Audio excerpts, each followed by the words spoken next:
저는 이슬람 사람들 신앙생활에 대해서 깜짝 놀랄 때가 참 많아요. 이슬람 사람들은 라마단 기간이 되면은요, 우리 천주교 사순식하고 똑같아. 해가 떠 있는 동안 물도 입에 안 돼요. 내가 터키 그 성지순례 갔을 때 버스 기사가 이슬람 사람이었어요. 이 사람은요, 해 떠 있는 동안 입에도 안 돼. 계속 그저 코란 입더라고. 코란 계속 뭐 마시라고 안 먹는데 자기는 모슬렘이라고. 그리고 이슬람 사람 메카를 향해서 하루에 4번 언제나 매일 아무데나 돗자리 펴놓고 절해요. 그러니까 우리 천주교는 그냥 신앙생활 진짜 거저하는 거 거저. 제가 어떤 신부님한테 들은 얘기인데, 나이가 꽤 드신 신부님이에요. 내가 호주 갔을 때 옛날에는 아침 기도 저녁 기도 굉장히 길었대요.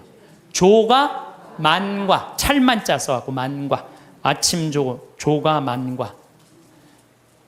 그런데 이 신부님이 조가가 학교가 20km 떨어져갖고 늦게 일어나갖고 아침 기도를 못 바치고 그냥 학교를 가면요, 아버지가 밭에 나갔다 와서 엄마한테 물어본대요. 우리 아들 조가 바쳤느냐고. 아, 이놈이 늦게 일어나고 그냥 갔다고. 그러면 아버지가 쫓아온대요. 아들 이름 부르면서. 아들아, 기선아 기다려라. 그러고 아들을 붙잡는데, 너 조가 바쳤느냐고. 안 바쳤다면 바치라고. 그 자리에 서서 그 조가를 다 바치고 갔대요. 근데 옛날에 조가가 여러분들 어떻게 했는 줄 알아? 성호경, 오벨에 5번 십자가에 절하고, 천주경, 성모경, 사도신경, 사제경, 관유하심을 구하는 경, 대회제경, 알지도 못해 무슨 기도인지, 도우심을 구하는 경, 사하심을 구하는 경, 호수천신송, 성계와 증인을 위하여 외우는 경. 내가 강의할 때 웬만하면 다 외워서 해요. 이건 아무리 외우려고 해도 안 외워지더라고. 참.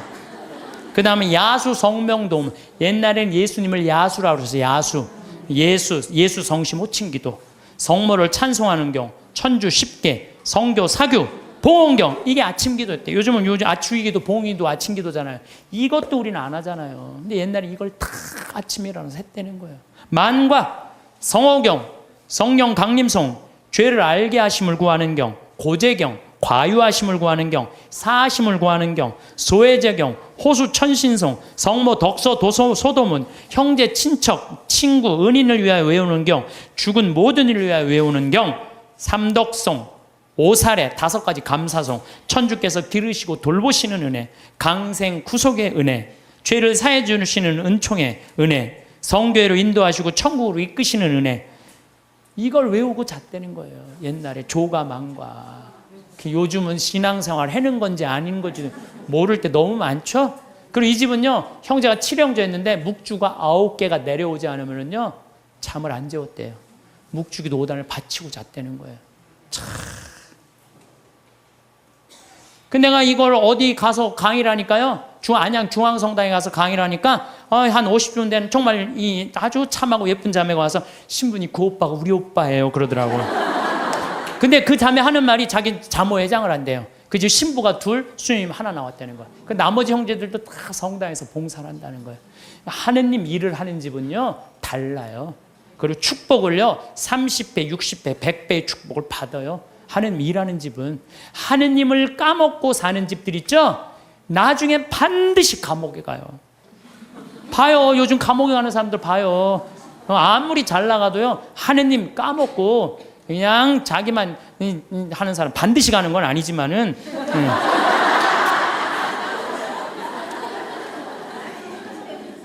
요즘처럼 성당 가려면 가고 말려면 말라는 식의 신앙교육이 아니었다는 우리 선조들은. 특히 여기 있는 엄마 아빠들, 자녀들 중고등학교 올라가면, 엄마 나 요즘 학원 다녀야 돼갖고 토요일 날 너무 바빠, 나 성당 가는 거 힘들어. 그러면은요 이 엄마는, 그래 학원 대학이 더 중요하지, 자기가 교황님도 아닌데, 그래 너 중고등학교 때 내 사면해줄게 이라고 그냥 모른 척해요. 신앙이 어디로 밀려나는 건 2번째로 밀려나는 거예요. 첫 번째는 대학이니까. 그래갖고 그냥 애가 중고등학교 떠나면요 영원히 떠나는 거예요. 하느님 이제 모르고 그냥 사는 거예요. 그 다음에 아무리 성당 나오라고 해도요 성당 안 나와요. 그래서 우리 성조들의 하루 일과를 하면요, 아침에 잠을 깨면서 즉시 성호를 그러면서 예수 마리아 요셉 그런대요.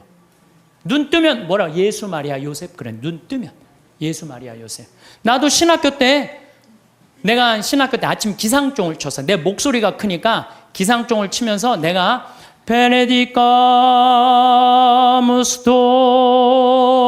도미노, 이게 뭐냐면 주님을 찬미합시다라는 거. 아침에 그 기숙사 전체 강당에 내 소리가 다 울려요. 목소리 워낙 크니까. 그러면 이제 신학생들이 누워서 그 소리가 들리면은 침대에서 데오그라시아, 하느님께 감사합시다. 그리고 하루를 시작했다는 거예요. 그리고 우리 성도들은 예수, 마리아, 요셉 이렇게 하면서 기도가 제 마음을 주님께 드리며 구하오니 주님은 오늘 제 마음을 받아 온전히, 오늘 내 마음을 받아 하루를 온전히 받아 누려 쓰시라는 거예요. 모든 세상 만물이 제 마음을 어지럽히기를 허락지 마소서. 눈 뜨자마자 하느님 생각하면서 예수, 마리아, 요셉 그러면서, 그리고 일어나면서 십자가에 5번 절했다는 거예요. 옛날에 부모님한테 일어나자마자 아침 문안 인사드리듯이 십자가에 5번 절했다는 거죠. 옷을 입으면서도 하느님 예전에 저를 벗기소서, 그리고 저를 새 사람으로 입히소서, 곧 저에게 예수님의 거룩한 마음을 입히소서. 옷을 입으면서도 뭐 해달라는 거야? 예수님으로 입혀달라는 거야. 옷을 입으면서도.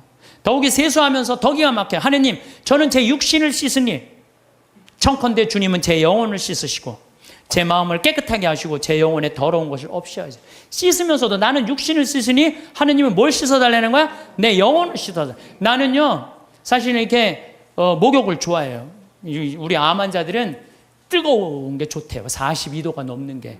그래서 또 난 또 관절염도 있으니까 목욕 진짜 좋아해요. 네. 난 목욕하면 목욕탕 안에 있는 시간이 많잖아요. 탕 안에 있는 멀쩡하게 있는 게 좀 그렇잖아요.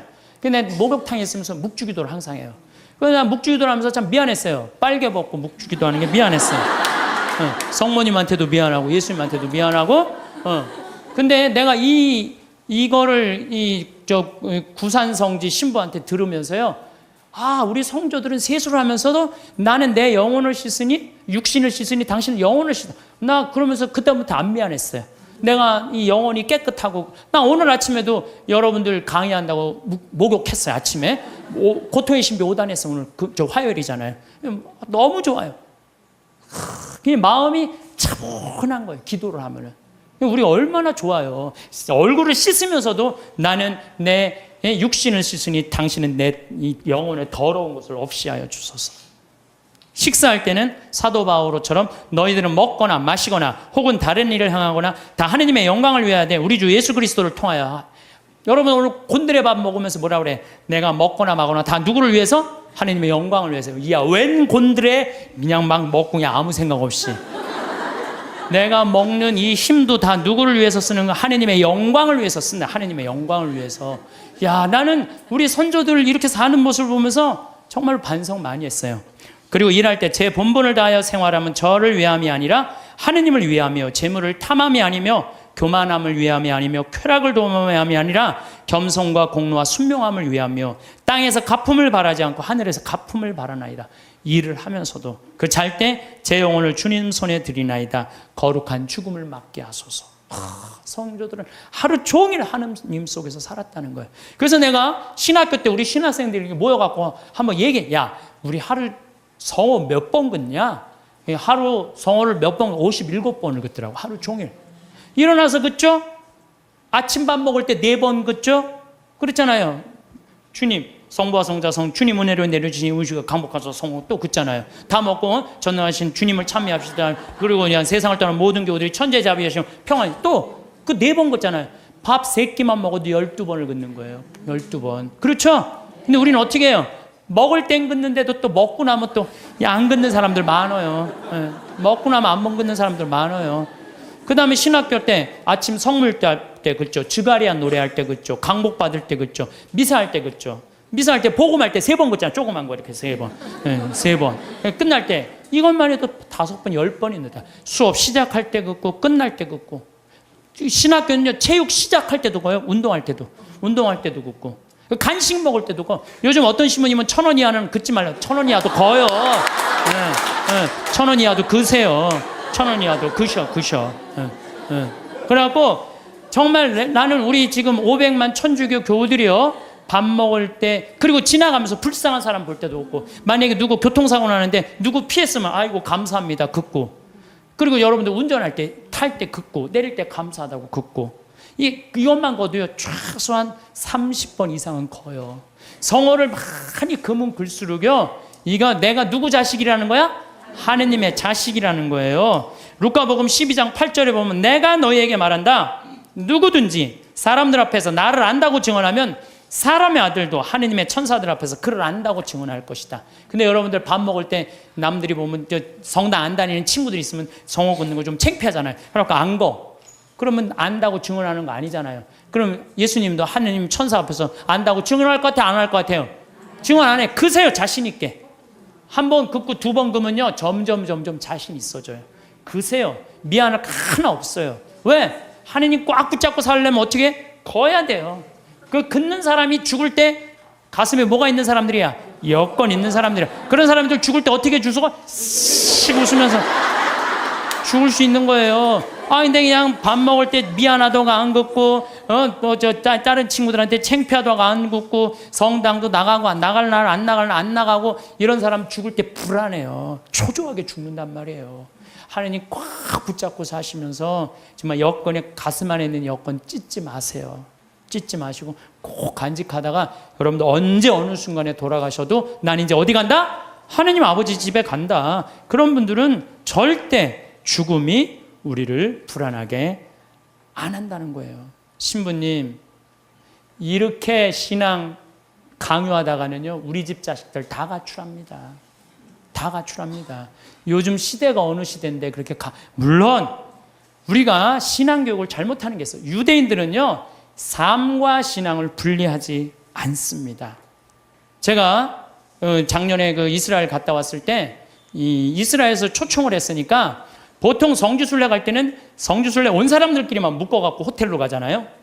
근데 이번에는 전부 유대인들 머무르는 호텔을 다 갔어요. 근데 유대인들 머무르는 호텔도 또 완전히 오리지널 종교인들이 모이는 데가 있어요. 그래서 내가 하루는 내려가서 밥을 먹으려는데 잘못 찾아갖고 걔네들 간 데로 간 거예요. 분위기가 이상하더라. 다 머리에 이상한 거 쓰고 다른 데 앉아 있었어요. 그런데요 제가 놀라운 장면을 봤어요. 아버지, 엄마, 아들, 딸들이 있는데 아들이 중학교 2학년쯤 돼보는 아이야. 머리에 키파라고 동그란 모자를 쓰고 모세오경, 토라를 걔네들은 성서를 읽으면서 흔들면서 읽어요. 이러고 계속 밤 나오기 전까지 계속 읽는 거예요. 근데 아버지가 그걸 흐뭇하게 지켜보더라고요. 근데 저쪽에 식탁에 앉은 놈도 이러고 저쪽에 있는 걔네들이요 누구나 다 안식일날 그날 이렇게 탁 이러고 성서를 읽더라고요. 우리나라에 지금 성당 다니는 애들이 밥 먹기 전에 어디 여행 가서 성서 이렇게 이러고 읽는 애들이 있어요? 한 명도 없어요. 삶과 신앙이 분리되어 있는 거예요. 성당 따로 세상살이 따로 하는 거예요. 근데 유대인들은 성당과 세상살이를 분리하지 않는 거예요. 그러니까 우리나라는 이렇게 보면은 엄마는 성당 레지오 열심히 해, 아빠는 사목회 열심히 해, 애는 청년회 열심히 해, 딸은 성가대 열심히 해. 바깥에 나가서는 진짜 열심히 하는데 집에 들어와서는 서로 성당 안 다니는 척해요. 집에 들어와서는 같이 모여갖고 기도하거나 찬양하거나 마지막 기도 안 한다는 얘기예요. 저는 미사 끝날 때 우리 직원들하고 할 때는 나는 미사 끝나고 난 다음에 직원이 네다섯 명이잖아요. 그러면요 주군을 위한 기도, 형제를 위한 기도, 부모를 위한 기도, 자녀를 위한 기도, 부부를 위한 기도 다 바쳐요. 왜 바치느냐? 바치면요 재밌어요. 그걸 바치면요 신나요. 왜? 이번에는 부부를 위한 기도, 이번엔 부모를 위한 우리 엄마 아버지, 자녀를, 나는 자식은 없지만 우리 조카를 위한 조카 다 하면요 기도를 우리가요 묵상 기도도 중요하지만 염경 기도도 중요해요. 염경 기도 참 중요한 거예요. 그래서 묵상 기도, 염경 기도, 관상 기도 다 있는데 기본은 뭐야? 염경 기도예요. 이게 아무것도 아닌 것 같아도 여러분들 신앙을 굉장히 업을 시켜주는 거예요. 성서 읽는 것도 중요하죠. 그러니까 유대인들은요 노벨상을 179명이 탔어. 179명. 우리나라 딱 한 명 탔는데. 근데 유대인이 머리가 좋을 것 같아요? 유대인이 IQ가요 전 세계에서 26위예요. 전 세계에서 IQ 제일 좋은 나라는 우리나라예요. 2등은 IQ 1등은 홍콩, 2등은 우리나라, 3등은 북한이에요. 근데 IQ 유대인은 평균이 95밖에 안 돼. 우리는 106인데. 제가 지난주에 어디까지 얘기를 했느냐면 제가 위암 수술을 하고 2년이 지나서 나자렛에서 갈릴레아로 떠나는 그런 얘기를 했습니다. 제가 갈릴레아에 가보니까 예수님은, 여러분들 우리가 오해하고 있는 게 있어요. 어떤 오해를 하냐면 예수님은 활동 무대가 예루살렘이 아니에요. 예루살렘은요 3년 동안, 내가 성서에서 날짜를 계산해 보니까 3년 동안 최대로 많이 있어봤자 20일을 예루살렘에 있지 않았어요. 예수님은 3년 내내 거의 어디 있었느냐면은 갈릴레아에 있었어요. 우리가 성서에서 들은 거의 모든 내용들은 대부분이 어디서 활동하신 거냐면 갈릴레아에서 활동하신 거예요. 그래서 나자렛에서 이제 우리 손철구 목사님이라고 목사님 한 분하고 저하고 이스라엘 투어 미니스트리라고 관광청에서 초청을 한 거예요.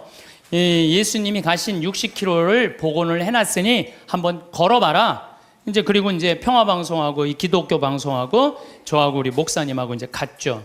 갔는데 그 나자렛에서 시험산이라고 추락산 한 380m 정도 되는 데인데 정말로 밑에 바위가 있어요. 예수님 거기서 떨어졌으면요 그날로 끝난 거예요. 시작하자마자. 근데 그 시험산 그 바위산에 올라가 보니까요 이스라엘 평야 들어봤죠? 이스라엘 평야라는 얘기. 그 이스라엘 평야가 쫙 펼쳐져 있는데 끝에 무슨 산이 있느냐면 깔멜산이 있어. 깔멜산. 깔멜산도 많이 들어봤죠? 깔멜회 굉장히 많잖아요. 그 깔멜산이 엘리야가 바알신 그 숭배하는 아세라 목상 쳐 부신대요. 부시고 난 다음에 아방한테 언제 비가 오느냐, 3년 동안 빈님이 오시지 않았고 언제 오느냐, 좀만 기다려 보십시오. 종한테 가봐라. 저기 지중해 올라오느냐, 가봐라. 올라오느냐 그래갖고 7번째 가니까 손바닥 많은 게 올라옵니다. 그러니까 아방한테 뭐라 그래? 병걸 타고 빨리 가라 그러잖아요.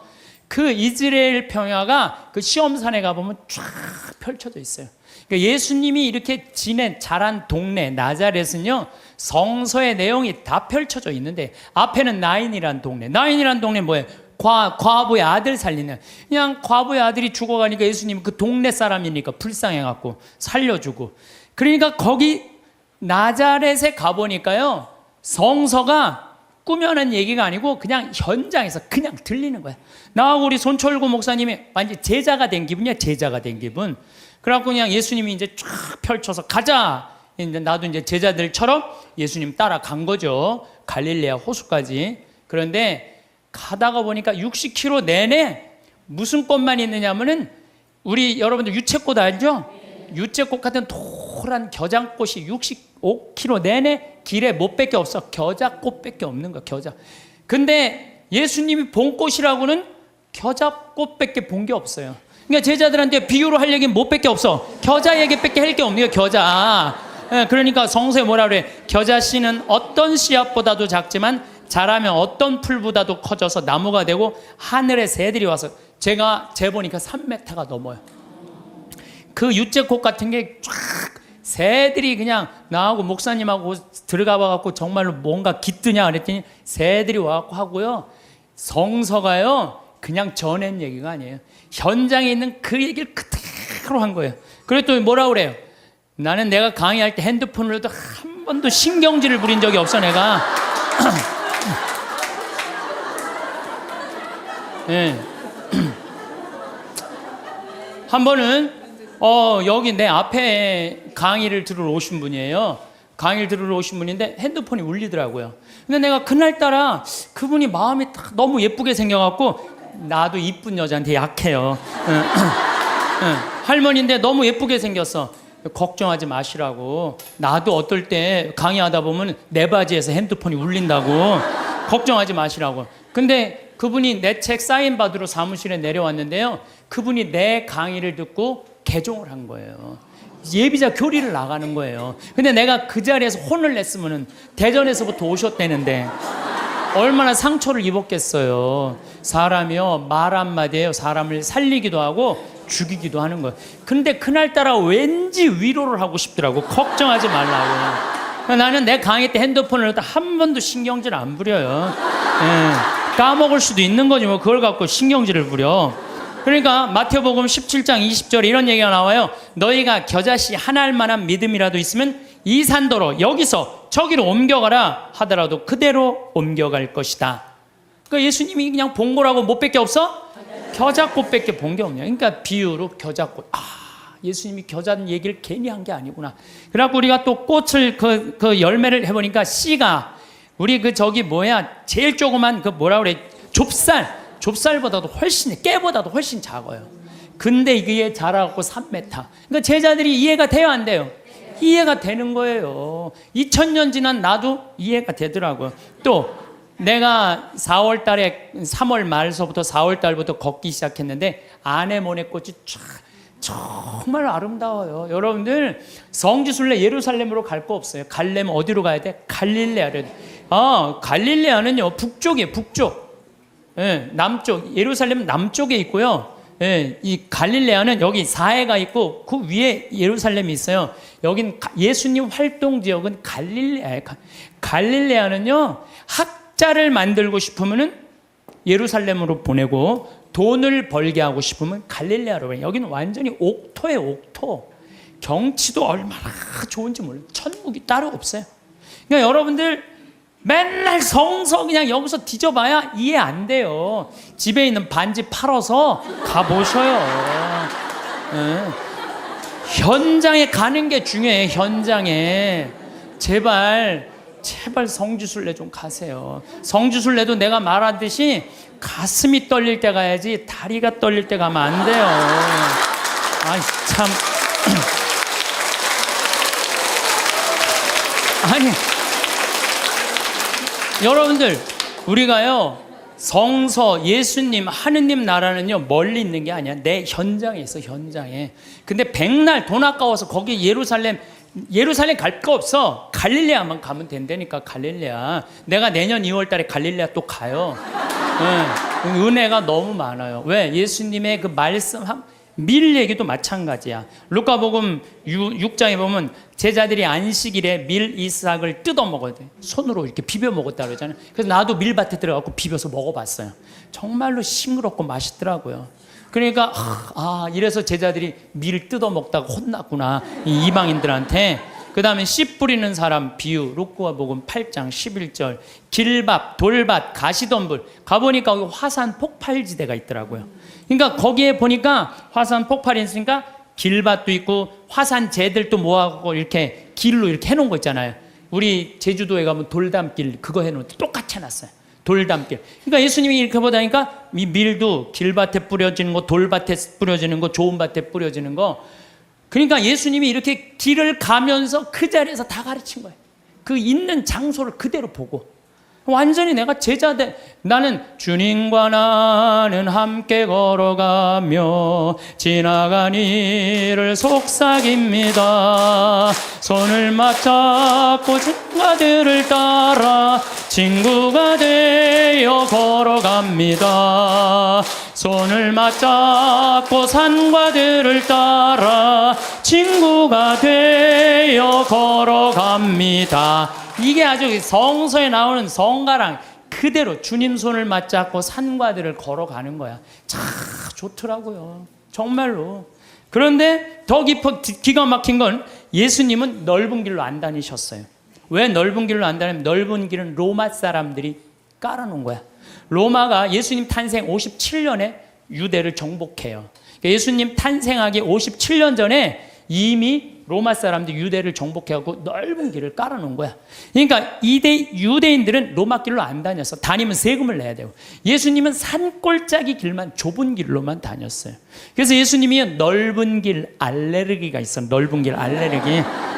그래서 성서에 보면은요 그런 얘기도 나와. 마태복음 7장 13절 14절 너희는 좁은 문으로 들어가라. 멸망으로 이끄는 문은 넓고 길도 널찍하여 그리로 들어가는 자들이 많다. 생명으로 이끄는 문은 얼마나 좁고 그 길은 또 얼마나 비좁은지 그리고 찾아드는 이들이 적다. 제자들이랑 산골짜기 길 가면서 제자들한테 한 얘기예요. 좁은 길로 다녀라.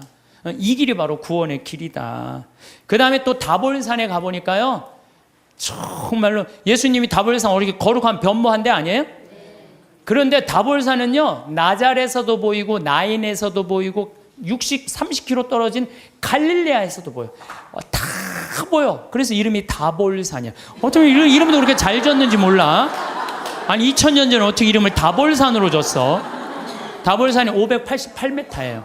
그런데 제가 말하는 300m, 500m는 갈릴레아는 거의 평지예요. 이스라엘 평야의 산만 속 솟고 이렇게 돼 있어요. 다볼산만 딱 뻘쭘하게 서 있더라고요. 맨 꼭대기에 가고 예수님이 거룩한 변마니까 다 보이는 데가 갖고 거룩한 변마. 그러니까 예수님이 다볼산에서 이렇게 변하셨구나. 참 좋더라고요. 그래갖고 이제 60km를 계속 걷는데 문제는 내가 그래도 위암 수술한 사람이잖아요. 하루에 10km씩 걷는데 자는데 배가 너무 아픈 거예요. 자는데 계속. 그래서 새벽 4시까지 잠을 못 자는 거예요. 다음날 또 일어나고 또 걷고. 근데 뭐 배 아픈 게 중요한 게 아니야. 걷는데 그냥 너무 좋은 거예요. 목사님이 또 너무 순수하세요. 개신교 제자, 천주교 제자 둘이서 손잡고 가는데 말이 얼마나 잘 통하는지 몰라.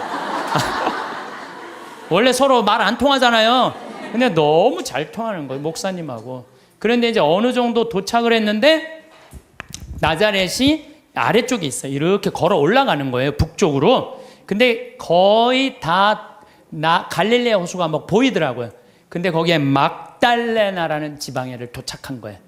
막달레나라는 지방에 막달레나 많이 어서 듣던 얘기 아니에요? 네. 막달레나 마리아. 그렇죠. 근데 2000년 동안 막달레나라는 지명이 없어졌대요.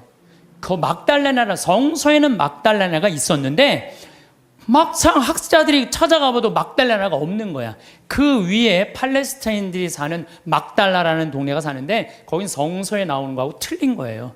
그런데 한 5년 전에 멕시코의 과달루페 이 수도원에서 갈릴레아 땅을 산 거야. 호숫가 옆에 땅을 사갖고 이제 거기다 피정집을 짓는다고 땅을 파는데 동네가 하나 나온 거예요.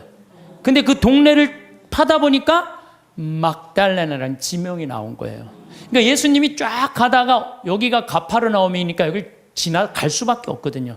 이 막달레나 가는데 막달레나의 마리아는요, 물론 성서에 막이 들린 여자 여러 가지 이 얘기가 많이 나오는데 진짜로는 갈릴레아 호수에서 물고기를 잡으면 이 물고기를 잡아서 염장 소금에 절여갖고 수출하던 여자예요. 부자예요, 부자. 수산나, 요한나, 저기 헤로드의 그 집사, 쿠차의 아내, 요한나, 수산나들이 막달레나가 예수님을 뒤에서 재정적으로 도왔다고 성서에 나와요. 내가 또 찾아놨지 또. 성서에 나와요. 루카복음 8장 1절에 보면 막달레나 마리아와 헤로드의 집사 쿠자스의 아내 요한나 수산나가 예수님을 도왔다는 거, 재정적으로. 그러니까 막달레나 여자가 여기서 돈을 많던 여자예요, 마리아가. 그러니까 예수님을 도운 거예요. 그래갖고 우리 또 이제 관광청에서 초청을 했으니까 거기 안 보여주더라고요, 개발을 하는데. 근데 우리는 들여다 보여주더라고요. 그 염장한 터 다 있는 거 그대로. 그러니까 막달레나 여자 마리아도 그냥 꾸며낸 여자가 아니에요. 끝까지 예수님을 도왔던 여자죠. 요한나, 수산, 초대 성모회원 3명, 초대 성모회원 3명 딱 이 성서 보니까요 너무 좋더라고요. 그래서 여러분들 현장에 가서 봐야 돼요. 맨날 방에 앉아갖고 예수님이 있는 거야 없는 거야, 하느님이 예수님이 온 거야 안 온, 그 소용없어요. 역사의 현장에 가서 봐야지 살아계신 예수님을 만날 수 있는 거예요. 살아계신. 근데 이제 내가 이제 어디에 도착을 했느냐면은 예수님 산상설교에 도착을 했어요. 산상설교 이제 도착을 해갖고 이제 목사님하고 나오고, 아니 목사님 여기서 5,000명도 먹였대는데 그 많은 사람들한테 어떻게 마이크도 없는데 옛날에 그렇게 설교를 해? 뻥 아니냐? 근데 거기가 이렇게 언덕이 돼 있는 거, 이렇게 언덕이. 그래서 목사님하고 해보자 그래갖고 100m 정도 떨어져갖고 내가 아래서 목사님 내 말 들려요? 근데 너무 정확하게 들리는 거예요. 이게 언덕에, 우리처럼 나무가 많으면요 중간에 말이 막히는데 거기 나무가 없잖아요. 그대로 평지 언덕인데 한마디에 그냥 뻥뻥 다 들리더라고요. 그래서 거기서 예수님이 산상설, 진복, 팔단, 행복 선언한대잖아요. 그 목사님이 거기까지는 좋았는데 갑자기 신부님 우리 기도하자는 거예요. 당황스럽더라고. 신나게 뭐 놀다가 무슨 기도야. 기도하자고. 그래서 그럼 하자고. 목사님이 저보다 나이가 좀 많으셨어요. 근데 갑자기 무릎을 꿇더니 목사님이 1분도 안 돼서 통성 기도를 하는 거야. 아버지 이러면서 당황스럽더라고요. 아니 우리 신부들이 뭐 아버지 통성 기도 해본 나는 한 번도 없거든요. 통성 기도를 해본 적이 평생 살면서 통성 기도를. 근데 1분 만에 목사님이 아버지 감사합니다 그러는데 나는 이렇게 옆에 앉아갖고 이걸 어떻게 해야 되나, 내가 같이 통성 기도를 해야 되나. 근데 뭐 이게 눈물이 나와야지 통성 기도를 하죠. 5분 동안 빨리 끝내시겠지. 5분 동안 계속 하시는 거예요. 기도를. 끝날 것 같지가 않은 거야, 내가 보기엔. 근데 옆에서 너무 애절하게 기도를 하니까요, 나도 이거 열심히 해야 되나 보다 이런 생각이 들어갖고, 목사님은 가슴으로 기도하지만 나는 머리로 기도하잖아요. 그래서 예수님 감사합니다. 내가 수술하고 이렇게 이 당신 길을 걸으니까 너무 행복하다고. 그 나자렛에서부터 다볼산 지나고 뭐 가나 나인 뭐 이런 거 지나면서 밀반 뭐 겨자 뭐 그다음에 예수님 여기 막 가시관한 그 사과, 그게 그렇게 아프더라고 해보니까. 그런 거 하는데 옆에서는 계속 아버지 그러면 막 그냥 분위기가 그냥 이상한 거예요, 분위기가. 근데 나도 그렇게 기도를 한 5분 10분 하는데 머리끝부터 뜨거워지기 시작하는 거야. 머리끝부터 막 뜨거워지는데 배가 막 뜨거운 거예요. 그래갖고 이렇게 배가 왜 뜨거우죠? 그리고 한 30분 동안은 계속 그냥 아버지하고 통성 기도, 옆에선 완전히 하느님 왜 그러죠? 이 배가 왜 이렇게 뜨겁죠? 그런데요, 그거 기도가 끝났는데 그날 이제 호텔에 가서 잠을 자는데요, 2년 만에 처음으로 한 번도 배 안 아프게 아침 밤 한 9시부터 다음날 6시까지 그대로 잔 거예요. 다음날 일어났는데 내가 2년 동안 맨날 밤마다 배가 이렇게 찢어지듯이 아팠는데 안 아프고 일어난 거예요. 가만히 있어봐. 내가 어젯밤에 한 번도 배가 안 아팠는데 이상하다. 그날 이후부터 오늘 딱 거의 1년이 지났는데 한 번도 배가 안 아픈 거예요. 여러분들, 아니 이게 너무 신기한 거예요. 왜 신기하냐면은 그날 막 배가 막 뜨거운 게 느껴졌거든. 막 내 CD 듣고 막 온몸이 뜨거워진다 그래. 발가락에 감각 걸린 우리 음악 선생님처럼 그날 막 온몸이 뜨거웠더니 배가 막 뜨거운 거야. 그날부터 하나도 안 아픈 거예요. 그러니까 내가 1년 동안 강의를 250번을 해. 매일 3시간 이렇게 3시간 4시간씩 강의해도 돌아다니는 거예요.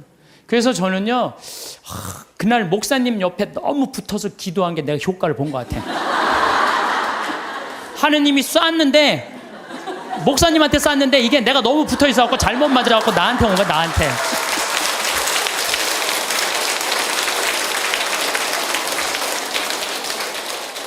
근데 사실은 저는 기적을 좋아하는 신분은 아니에요. 왜냐하면 이게 내 몸에 기적이 일어나면 인생 피곤해요. 기적이 일어나면 간증회로 돌아다녀야 될 거 아니에요. 그렇죠? 여러분들 기적이 일어나고 삶에 하나님의 은총이 꽉 있으면 간증 안 하면 그거 달란트, 마태복음 25장에 내가 너한테 달란트 5개 줬다. 주인님 5개, 10개 만들어 왔습니다. 3개 줬다. 주인님 6개 만들어 왔습니다. 하나 줬는, 나는 주인님이 무서워갖고 땅속에 묻어뒀습니다. 그랬더니 이 게으른 종아, 내가 그럼 이자라도 놔야 될 거 아니냐? 은총을 줬는데 말 안 하고 가만히 있고 살면은 내가 나중에 하나님한테 어떻게. 난 그래서 은총 주지 말라 이거예요. 내 인생 피곤하니까. 제가 파티마 성모님 그 성지에 가서도, 파티마가 아니라 누르도 가서도 내가 이렇게 침수하잖아요. 내가 성모님한테 기도했어요. 제발 내 몸에 기적 일으키지 말라고. 인생 피곤하니까. 네. 그런데 제가 그런 체험을 하면서 여러분들 나만 그런 기적이 일어날까요? 여러분들은 이제까지 여기 계신 한 200여 분 앉아 계신데 여기 하느님 믿으면서 한 번도 하느님 체험 안 하셨어요? 다 했어요. 다 했어요. 근데 뭐가 문제예요? 까먹는 거예요. 까먹는 거예요. 맞아. 하느님이 나 그때 돌보신 거 맞아. 하느님이 돌보셨던 것 같아. 그런데 내가 먹고 살고 내가 마음이 편안하면요, 악마가 와서 살살 꼬셔요. 그 어쩌다 그렇게 된 거지. 하느님이 돌본 게 아니란다. 너 그렇게 하느님한테 돈 내놓고 시간 내놓고 그럴 필요 없어. 뭐하러 피곤하게 이렇게 희생하고 사니. 그래, 그 어쩌다 그런 거야. 이래갖고 하느님의 은총을 가볍게 만드는 사람들이 많은 거예요. 신앙은요, 기념이에요. 기념. 신앙은요, 기억이에요. 왜 유대인들이 파스카 축제, 지금으로부터 거의 한 4,000년 전에 벌어진 일을 아직도 기억하고 있어요. 신앙은 기억하는 거예요. 기념하는 거예요. 까먹지 않을 때, 하느님의 은총을 계속 되새길 때, 우리가 2000년 전 예수님이 최후의 만찬때 한 성체성사 왜 아직도 기억하고 기념할까요? 예수님의 그 현존을 잊어먹지 않기 위해서 매 미사 때마다 재현하는 거예요. 있었다, 이게. 오늘도 일어나고 있는 일이다. 그게 바로 신앙이에요. 그래서 신앙은요, 계속 기억하고 감사하고 찬양하고 기념하는 게 신앙이에요. 그래서 저는 이렇게 1년, 이렇게 이제 수술한 지 3년이 지났어요. 약간 덤핑 증후군이라는 건 있어요. 그 구운 고기 먹으면은요, 약간 설사도 있고 좀 그래요. 근데 그거 구운 고기만 안 먹고 삶은 고기만 먹으면은 아주 편안해요. 정말로 얼마나 감사한지 몰라요. 옛날에 내가 한 20년 전에 위 내시경 수술 검사 안 했을 땐, 그때 내가 태어났다면 나 벌써 죽었어요. 근데 요즘은 그냥 위 내시경이라고 좀만 있어도 암 다 찾아내잖아요. 그래서 옛날에는 벌써 죽었는데 의술이 발달하니까 안 죽는 거예요. 더욱이 이렇게 은총을 받아서 이렇게 건강하게 회복을 하니까 내가 어떻게 살아야 돼? 감사하면서 사는 거예요. 그래서 사는 게 저는 너무 즐거워요. 저는 여러분들 아까 식사하시고 여기 나가서 이렇게 보시면은 앞에 강 멋있어요, 안 멋있어요? 구름 어때요? 기가 막히죠? 내가 하는 말이 그래요. 내 정원이다. 내 정원에는 물이 항상 이렇게, 물이 흘러도 그냥 물이 흘러, 강물이 흘러잖아요. 정원. 그 앞에 정원은 산이, 구름. 이게 생명을 즐길 줄 알면요, 인생이 너무너무 즐거워요. 내가 살아있는 걸 즐길 줄 알고 살아있는 걸 감사하잖아요. 얼마나 행복한지 몰라요. 이게 5억짜리다, 5억짜리. 5억짜리다 이런 생각을 하면은요, 내가 지금 건강한 거요, 여기 지금 걸어서 버스 타고 오신 분들 너무 감사해요. 나는 지난주에 그 부촌에서 온 몸이 안 좋은 그 남자애 참 잘생겼어요. 그런데 어머니 아버지도 너무너무 참 열심하고, 아버지가 공무원이셨는데 은퇴를 미리 신청을 했대요. 아이들이 둘이 더 건강이 안 좋으니까 내가 이 아이들이 더 중요하다고. 내가 이렇게 보면서 그 아이한테 그랬어. 야, 넌 어쩜 이렇게 얼굴이 부처님 반쪽같이 잘생겼냐? 그랬더니 그 친구가 자기 고개도 못 가누는 가누는 아이가 이런 말을 하더라고. 신부님, 내가 얼굴은 좀 된다고. 여러분들, 휠체어를 타고 아버지가 고개를 못 가눠갖고 뒤에다 목을 대주고 있는데, 그 상태에서도 농담을 하고, 내 강론을 들면서 엄마 아빠한테 맨날 가르친대요. 신부님이 그렇게 하면 안 된다고 그러지 않았느냐. 그러면서 그 기쁨이 있는 아이를 보면서 제가, 우리 직원들이요, 너무너무 감동받았다는 거예요. 근데 건강한 우리가 매일 짜증 부리고 신경질 부리고 까먹고 하느님 은총 이렇게 주시는 저 빈님이 오시는 것도 올 때마다 감사합니다. 280억 내려주셔서 감사합니다. 이렇게 감사하고 사는 사람은, 그런 사람들이 바로 신앙으로 사는 분들인 거죠. 성당 문을 나서는 순간 우리는 어떤 사람이 되어 있을까요? 방금 전까지 무릎 꿇고 기도하던 그 마음이 주차장에 도착하면 어느새 다른 곳으로 향하고 있습니다. 라디오 뉴스가 들려주는 세상 이야기에 마음이 분주해지고, 집에 돌아와서는 오늘 해야 할 일들을 떠올리며 또다시 바쁜 마음으로 돌아갑니다. 미사 시간에 느꼈던 평화와 감사는 언제 그랬냐는 듯 희미해지고 우리는 다시 일상의 무게 속으로 걸어 들어갑니다. 이것이 우리가 살아가는 모습입니다. 성당과 집이 분리되어 있고 기도와 일상이 따로 움직이고 있습니다. 더 안타까운 것은 한때 우리를 뜨겁게 했던 은혜마저 시간이 지나면 잊혀진다는 사실입니다. 병원 침대에서 간절히 기도하던 그 순간 건강을 되찾았을 때의 감격을 기억하시나요? 힘든 시기를 지나 다시 평온한 날들이 찾아왔을 때 느꼈던 안도감을 떠올려 보십시오. 그런 순간들이 분명히 있었습니다. 하지만 그 기억은 시간이 지나면 흐릿해지고 우리는 또다시 불평하고 걱정하며 살아갑니다. 건강했던 것도 당연하게 여기고 평온한 날들도 그저 평범한 일상으로만 받아들입니다. 이것이 우리 신앙이 겪는 또 하나의 어려움입니다. 받은 것을 잊어버리는 것입니다. 그렇다면 우리는 어떻게 이 문제를 풀어갈 수 있을까요? 먼저 잊어버리는 마음을 어떻게 다시 일깨울 수 있는지부터 살펴보겠습니다. 신앙의 핵심은 기억하는 것입니다. 하느님께서 우리에게 베푸신 은혜를 끊임없이 되새기고 그것을 마음속에 새기는 것입니다. 우리의 신앙은 바로 이 기억에서부터 출발합니다. 지나온 모든 순간에 함께 하셨던 그분의 손길을 잊지 않는 것입니다. 기억이야말로 감사의 뿌리이기 때문입니다. 우리가 무언가를 잊어버린다는 것은 단순히 머릿속에서 사라진다는 의미가 아닙니다. 그것은 마음속에서 그 가치가 사라진다는 뜻입니다. 건강을 잃었을 때는 그토록 간절히 원하던 것인데 막상 건강해지면 그 소중함을 느끼지 못합니다. 평화로운 하루가 얼마나 큰 선물인지 힘든 시기를 지나고 나서야 알게 되지만 그 평화가 계속되면 우리는 다시 불평을 시작합니다. 이것이 인간의 연약함입니다. 하지만 바로 이 연약함을 아시기에 하느님께서는 우리에게 기억하라고 거듭 마음속으로 말씀하시는 것입니다.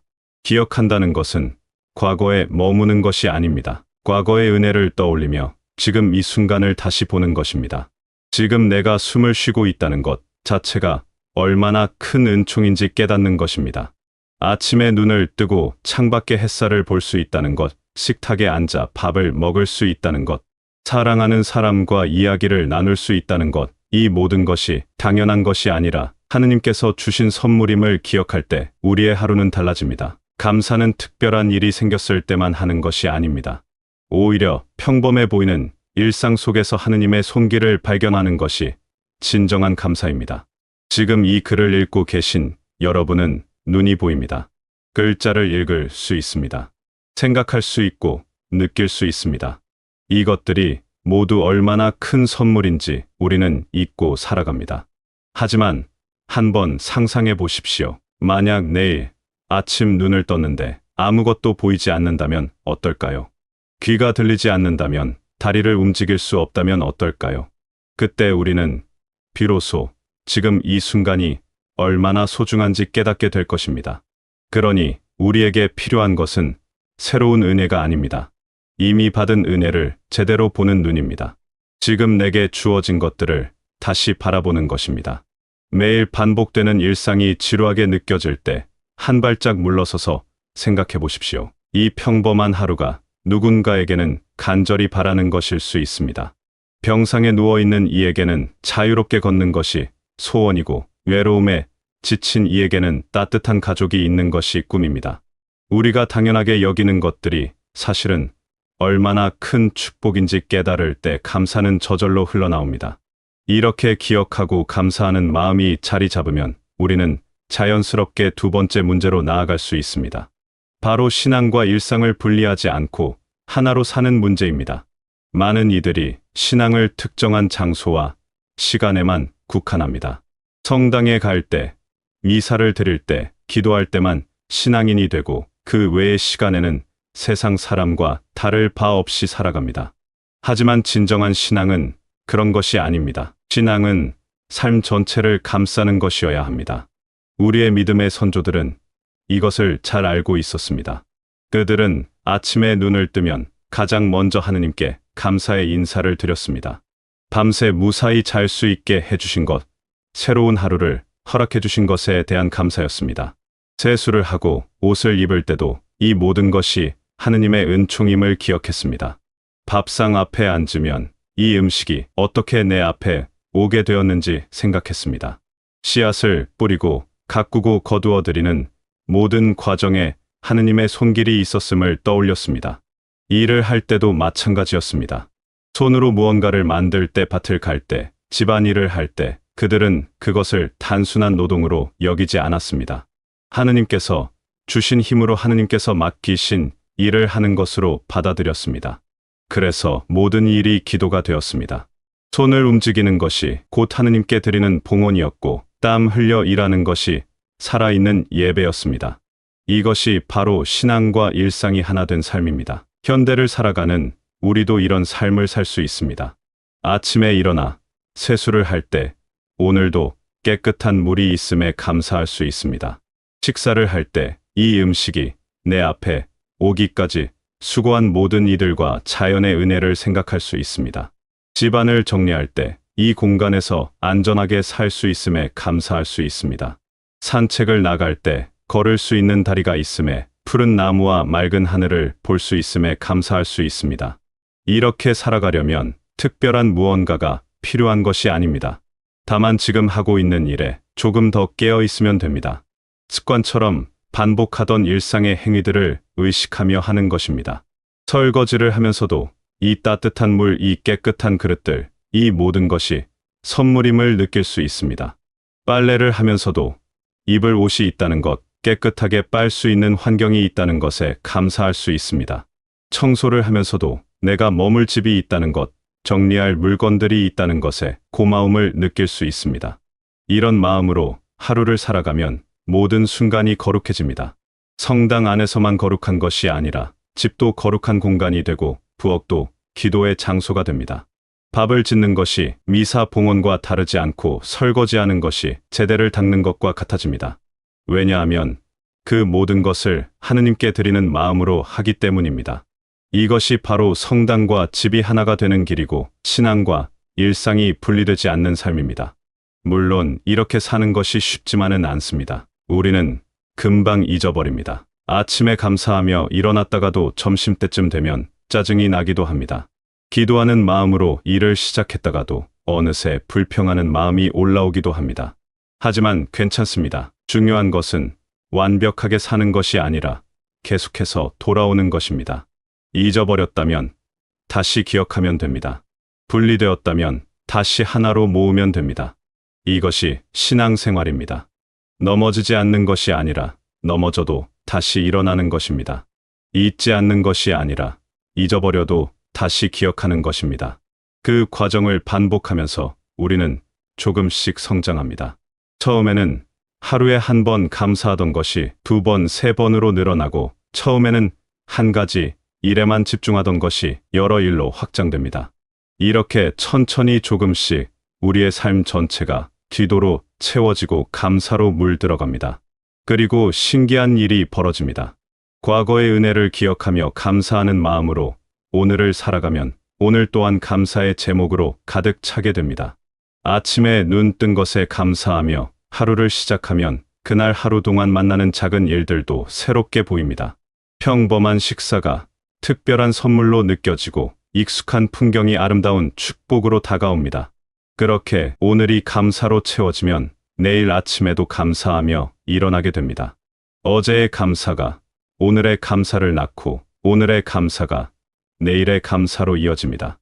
이것이 바로 기억과 일상이 만나는 지점입니다. 과거에 받은 은혜를 기억하는 것은 과거에 머무는 것이 아니라 현재를 풍요롭게 만드는 것입니다. 그리고 현재를 감사하며 사는 것은 미래에도 기억할 새로운 은혜를 쌓아가는 것입니다.